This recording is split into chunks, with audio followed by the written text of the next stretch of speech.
আমার এখন রোজ সকালবেলা একই ডিউটি। সকালবেলা ওঠো, বাসি কাজ সারো, তারপরে মিস্ত্রির জন্য চা করো। আমার মা আমাকে মোটে একটু ঘুমাতে দেয় না। সকাল 7টা না বাজতে বাজতে রোজের ডাকবে, ছোট ওঠ, ছোট ওঠ, বাসি কাজটা সার, মিস্ত্রিটা চলে আসবে, এবার মিস্ত্রিদের চা করে দিতে হবে। আমার যেন আর ভালো লাগে না, কত রাতে করে ঘুমাই। একটু সকাল হলে যে 8টা পর্যন্ত ঘুমাবো তার আর উপায় নেই। ঘুমাতেই দেবে না আমার মা। রোজের আমাকে বিরক্ত করে মারে। যতক্ষণ না এই ঘরটা কমপ্লিট হবে ততক্ষণ আমার মা আমার মাথাটা পুরো খেয়ে নেবে। আর এই দিকে দেখো, ভিত খোঁড়া হয়ে গিয়েছিল ভোটের আগে, বাট একটু ভোটের জন্য বন্ধ ছিল কাজ, কারণ ভাই ডিউটি ছিল, তো বাড়িতে থাকতে পারিনি, তো তার জন্য কাজটা বন্ধ ছিল। আবার ভোটের পর কাজটা চালু করেছে, বাট যেই ভিতগুলো খুঁড়েছিল ওগুলো আবার জল কাদা বৃষ্টিতে পুরোপুরিভাবে ভরে গিয়েছে। আবার নতুন করে রোজ দিয়ে মিস্ত্রিদেরকে দিয়ে পরিষ্কার করানো হচ্ছে। হওয়ার পর তারপরে আবার নতুন করে কাজ শুরু করবে। সকাল থেকে উঠে কাজের আমার আর শেষ নেই, কারণ মা তো কিছু করতে পারবে না। মায়ের হাত ভেঙে গিয়েছে, মা শুধু উঠে বলবে এটা কর, ওটা কর, সেটা কর, শুধু আমার ওপর চিৎকার করবে। আর আমি সকাল থেকে সেই যে উঠবো, আমার আর কাজের শেষ নেই, কারণ এই মিস্ত্রিদের চা করা, তারপর আবার মিস্ত্রিদের টিফিন করা, তারপর আবার মিস্ত্রিরা ভাত খাবে, আর মেয়েকে নিয়ে যেতে হবে আবার রিহার্সালে। আর এদিকে দেখো সিমেন্ট চলে এসছে, কারণ যেহেতু আগেও সিমেন্ট এনেছিল আর কাজটা বন্ধ ছিল, যেহেতু ভোটের কারণে কাজটা বন্ধ ছিল, তো তার জন্য সিমেন্টগুলো আবার ভাই এনে রিটার্ন করেছে। আবার যখন কাজ শুরু হয়েছে তো আবার সিমেন্টগুলো নিয়ে এসছে।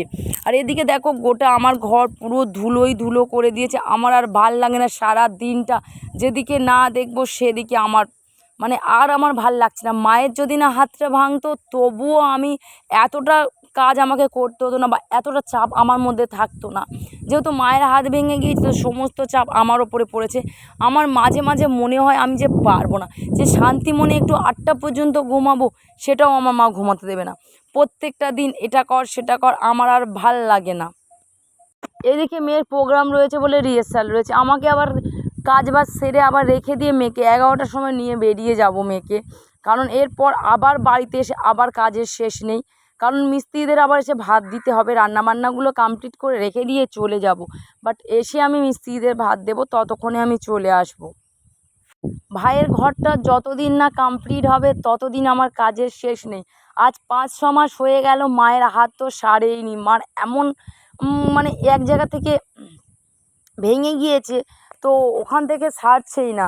বাট এটা ওটা করে ওষুধ, যেহেতু অনেকটা বয়স হয়ে গেছে, তো তার জন্য ডাক্তার বলছে যে ওষুধের দ্বারাই ওটাকে ঠিক করতে হবে, বাট অপারেশন করলে হবে না। কেন এমন হাতের এই যে কুনিটা থেকে গিয়েছে, বাট এখানে অপারেশন করা যাবে না, এটা ওষুধের দ্বারাই তোমাদেরকে খেয়ে ঠিকঠাক করতে হবে। তো তার জন্য 5-6 মাস চলে গেছে, হাত তো সারছেই না, বাট আমার হয়েছে যত জ্বালা, কাজের শেষ নেই। এই যে মিস্ত্রিরা আসবে এরকমগুলো নোংরা করে রেখে দিয়ে চলে যাবে, বাট সেগুলো আমাকে পরিষ্কার করতে হবে। আর থালা বাসনের তো শেষ নেই, রান্নারও শেষ নেই। 3-4 রকম তরকারি ভাত রোজের আমাকে করতে হবে, তার উপরে মিস্ত্রি খাচ্ছে, তাদের তো সকাল হলেই চা দিতে হচ্ছে, তারপর আবার টিফিন, তারপরে আবার বেলাতে ভাত।